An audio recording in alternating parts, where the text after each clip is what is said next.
surge de en cierto modo, un deseo que se inició más o menos hace como 25 años, cuando fuimos encargados por el Centro de Investigación de la Selva Alta, CEDISA, para junto con mi colega Eduardo Grillo, y que me ve ahí, el líder Panduro, hiciésemos un trabajo sobre la agricultura indígena quechua-alamas.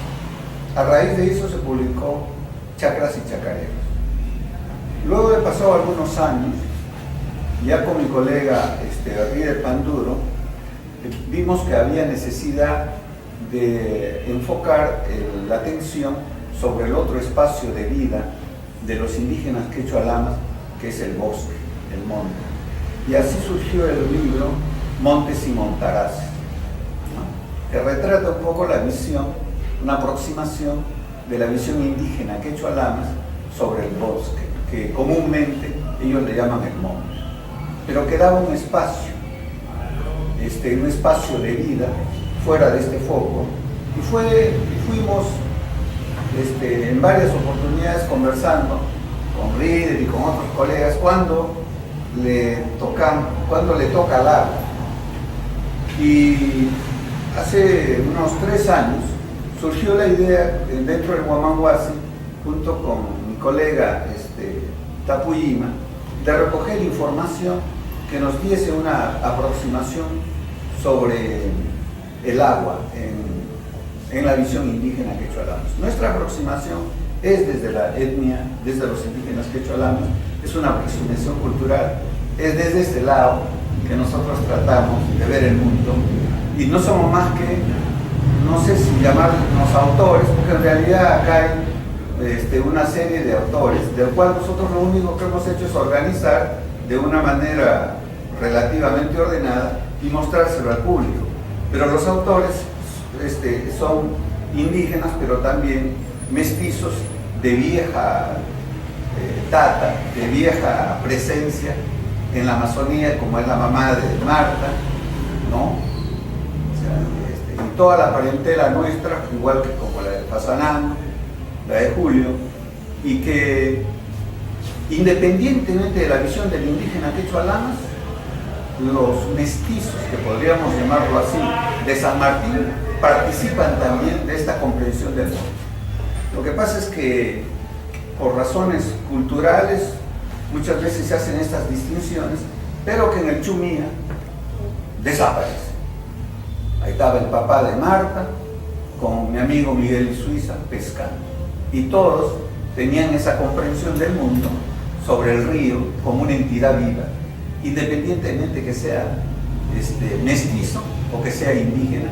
En realidad acá está bien trabada esas comprensiones del mundo, ¿no? De modo que es en la chacra, en el bosque, en los cuales estas distinciones culturales que aparecen en determinados momentos se esfuman, se difuminan, para dar lugar a una relación relativamente de solidaridad entre las diversas etnias que pueblan la ribera del Guayaga, en su relación con la naturaleza que nos convoca a todos. Y de esa tradición vengo yo, ¿no? De manera que cuando decidimos escribir este texto con Leonardo Tapuyima, era también de alguna manera hacer justicia a la vida que pasa o pasaron nuestros padres, y que hoy día también nos lo escribimos poco por un recuerdo a la memoria de nuestros padres, pero también como un recuerdo presente a la memoria de quienes todavía hoy día conservan estas comprensiones de la vida, que hoy día han venido cada vez con la modernidad cuestionándose de manera al punto de que hoy día tenemos que empezar a pensar en sustitutos del artificio cuando ya no tenemos la naturaleza. La naturaleza la estamos consumiendo, entonces tenemos que pensar en los artificios que nos da la ciencia y la técnica. Obviamente yo como tilapia, pero realmente no lo cambio pues por una doncella, ¿no? Y para comer pollo bajo la forma de pescado, prefiero directamente comer un shitari y un chilcano de carachamas temprano. Entonces nosotros venimos de esa tradición en el cual el gusto, la sensibilidad y nuestra relación con la naturaleza la quisiéramos conservar, perpetuar. Y este libro de alguna manera hace relación a ese deseo profundo de la renovación, de la regeneración de una vida de armonía entre humanos y naturaleza. Este es el reclamo de este texto. Pero también, de alguna manera, cada uno de nosotros pone su pellejo en el texto. Este texto está escrito con el pellejo de los dos autores. No es un libro desapegado de ninguna manera. Yo no escribo libros por mandato, no escribo libros porque me convocan. Y me da pena, una lástima que hoy día no se tenga más una relación con el río como cuando nosotros de niños teníamos cuando bajábamos por el río Guayaga en balsa y lo escuchábamos al río. Hablábamos con el río. Hoy día no, la balsa prácticamente es otra especie en extinción. No hay todavía biólogos o arqueólogos que reproduzcan los artificios de las balsas en las cochas. Me explico, ya está desaparecido.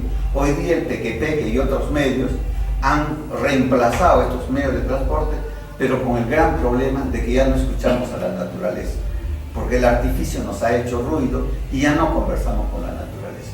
Y la naturaleza se queja, ¿no? Lo que antes era estas vaciantes, este acordeón hídrico, ¿no?, de vaciantes y crecientes, era una bondad. Hoy día se ha convertido en un martirio, ¿no? Hoy día poblaciones como Bellavista, Zaposoa, que antes se pensaba de que se iban a inundar, hoy día se inundan y nos causan diversos tipos de problemas. Y en vez de agradecer como antes se agradecía, y de ahí venía la palabra, a la inundación se le llamaba el río halaga, ¿no? Y halagar venía de agradecerle que el río te traía las bondades. Tú no necesitabas ir a pescar porque nomás lo tenías por ahí cerca, ¿me entiendes? Y hoy día el río, el halagar, se ha convertido en una palabra que ya no tiene mayor significación como tenía antes. Hoy día el río nos inunda, nos causa perjuicio y tenemos un problema de desarreglo de la Amazonía completo. Entonces hay la necesidad de recuperar una ética de responsabilidad con la naturaleza. Y ese es un trabajo, francamente, que aquellos que estamos trabajando en educación nos importa, nos convoca. No, pues no podemos deteriorar el río. Hay un principio de responsabilidad y hay un principio de que no solamente que el que contamina paga, sino que el que tiene una relación poco respetuosa con la naturaleza, deberíamos recordar una ética que hoy día no solamente es una ética en que el hombre es el fin, sino también que la naturaleza es el fin. La naturaleza, el agua, tiene también sus derechos. ¿Me entiendes? Pero estos derechos tienen que ser comprendidos dentro de la propia cosmovisión. Y entonces deberíamos tener los derechos del río. ¿Me explico? No solamente los derechos humanos. Y entender que entre ambos también tenemos derechos para tener una vinculación de otra naturaleza. Entonces lo que está pidiendo hoy día el río Guayaga probablemente no es encauzamientos. Esto le van a ocasionar miles de problemas. Y probablemente ya empezamos con la hidroeléctrica de Cayumba, aguas arriba. Y hay un problema muy serio de modificación del río hoy día. Y probablemente se nos venga con el apetito brasilero juntado con los apetitos locales, podamos tener una desgracia nuevamente en esta vena que cruza todo San Martín y del cual no le hemos dado mayores pelotas, porque no, disculpen ustedes, no hay mayores estudios. Cuando hablamos sobre biodiversidad, todo el mundo mira los bosques de protección, pero en nuestro gran río, todos los días, no hay ninguna policía fiscal que haga ningún tipo de sanción a todas las ciudades que botan diariamente toneladas de desperdicio a este pobre río que lo están matando cotidianamente, o lo estamos matando cotidianamente. Entonces también este texto, que va a ser presentado en Chapaja, y vamos a ir a Chasuta, porque nos interesa que todos los que somos guayaguinos defendamos pues nuestro río, ¿no? Y lo defendamos desde cuando nace. Yo tengo el sueño siempre de hacer un estudio de toda como en algunos países del mundo, que hay estudio de los grandes ríos, de las cuencas, desde que nacen hasta que desembocan los ríos. Y no hay cosa más espectacular que cuando este río se abraza con el Marañón, allá por la zona de la Puntilla.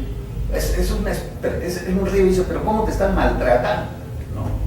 ¿No? Y lo maltratan desde la quebrada de Chaupí-Guaranga, en Guariaca tenemos problemas, en Ambo, pasa por Huánuco, pasa por Pico María, pasa por Tocache, pasa por Juanjul, pasa por Bellavista y todos estos ya no le brindan tributos, ya no le brindan querencias, no le brindan alegrías, sino cada uno de estos pueblos le coloca un sifón por donde echa sus desperdicios. Entonces el río ya no va más, este río.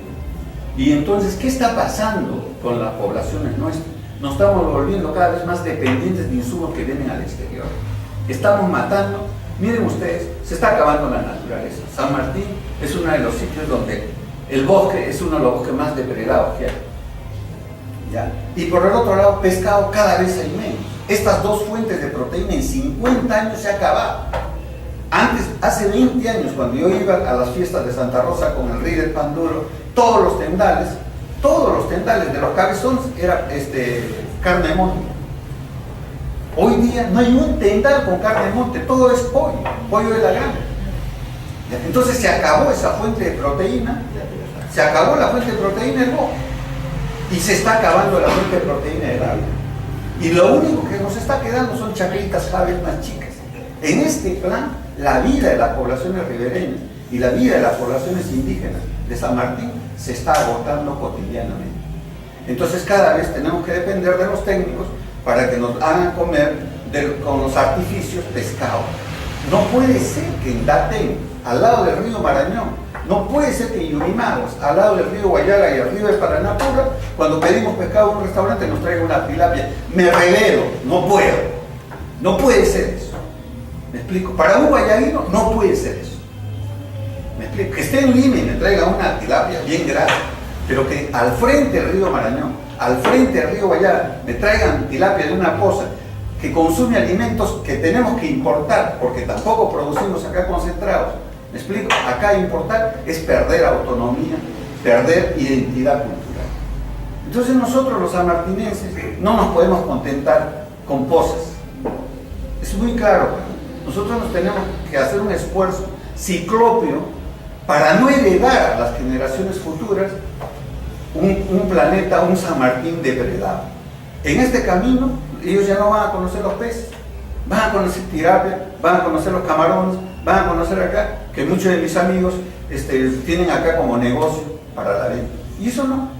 Y ya están perdiendo totalmente todo contacto con la naturaleza. ¿Qué planeta, qué región de San Martín estamos dejando a las generaciones futuras? Y sí, pues, se necesita una nueva ética, una ética de la responsabilidad.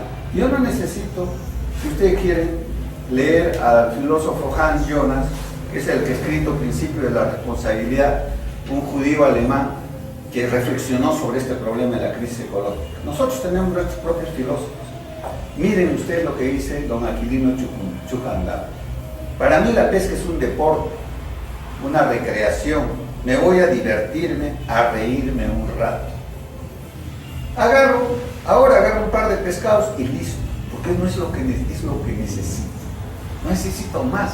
No hay la codicia de la empresa que va a depredar la naturaleza para beneficio propio. ¿Sí? No, él dice, agarro un par de pescados y listo. Hasta ahí nomás. Hasta ahí nomás. ¿Qué cita para extraordinaria en plena crisis sobre la ética hoy día en el mundo? Y eso es lo que dice, porque lo que yo no agarro, otros lo necesitan, lo van a agarrar arriba. Es decir, yo agarro lo justo porque sé que hay otras personas que también lo necesitan. Miren ustedes, hay personas que vienen de diversos lugares del Perú a los trechos y agarran para negocio. A ellos nadie los controla, pero nosotros somos diferentes. Esos somos los de San Martín.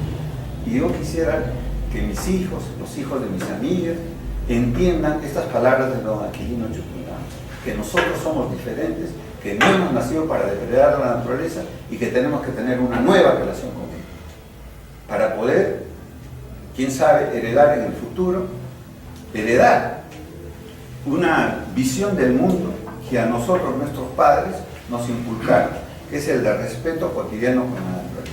Este texto, de alguna manera, quería cumplir esa función, llamar la atención sobre la necesidad de volver a una ética heredada por nosotros y transmitir esa ética a las generaciones futuras. Y eso es papel de la educación. Y en eso estamos. Muchas gracias.